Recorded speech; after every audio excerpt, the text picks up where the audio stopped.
James Bond is just a code name used by multiple agents. Jason Todd is secretly the Joker in Suicide Squad. All entertainment is controlled by a vast global conspiracy orchestrated by the Illuminati and lizard people. They may sound plausible, but at the end of the day, these are just fan theories, guys.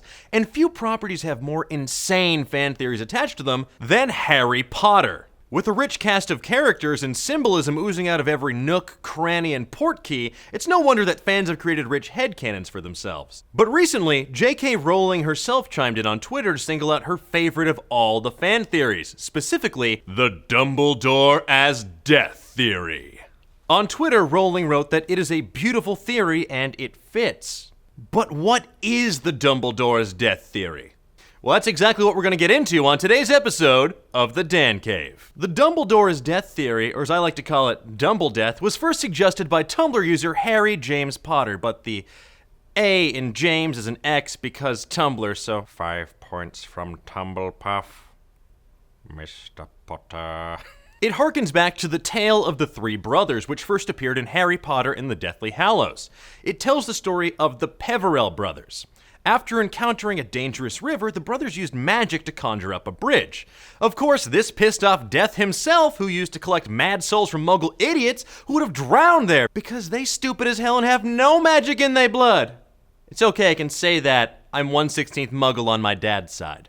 But Death is a twixy little rabbit and pretended to congratulate the brothers, offering them a reward for outwitting him. The first brother received the all-powerful Elder Wand. The second brother was granted the Resurrection Stone, which could bring people back from the dead, and the third brother was given an invisibility cloak. These 3 items were the titular Deathly Hallows. More like, hello, where did you get these items? They are great. Now here's where things get straight up theoretical. According to the theory, Voldemort is the stand-in for the eldest brother who died for power. He asked for a wand more powerful than any other and used it for ill-gotten gain. Severus Snape is the middle brother who died for love. He wanted to resurrect the girl that he had once hoped to marry before her untimely death. You know, Lily Evans, aka Lily Potter, aka Harry's mom. I mean, oh, talk about a total milk-a-milf. Whoa, no, that stands for Mom I'd like to give my life for. Why, what did you think I was talking about? Last but not least, Harry Potter represents the third brother, the humble man who simply wanted to walk through life without death being able to follow.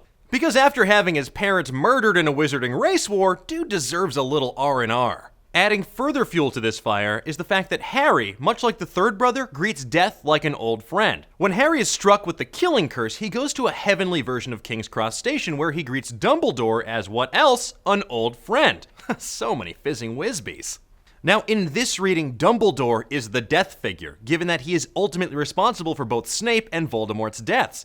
This is to say nothing of the fact that he gave Harry the invisibility cloak. However, this time around, instead of shuffling off this mortal coil, Harry rewrites the myth. He comes back to life and cheats death one more time. Because Harry Potter is a rich jock for whom the rules don't apply.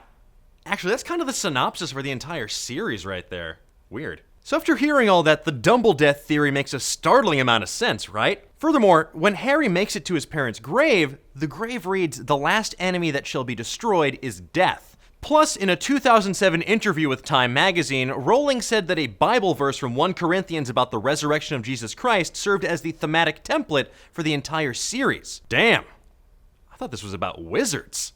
Now, I'm sure it wasn't Rowling's original intention to make Dumbledore the embodiment of death, but all in all, it's one of the better fan theories I've heard, and it at least holds more narrative weight than my theory that the Whomping Willow and the Giant Squid are star-crossed lovers. Oh, come on, like you weren't thinking about hot squid on tree action. You're not that good of an Occlumens. I know exactly what you were thinking.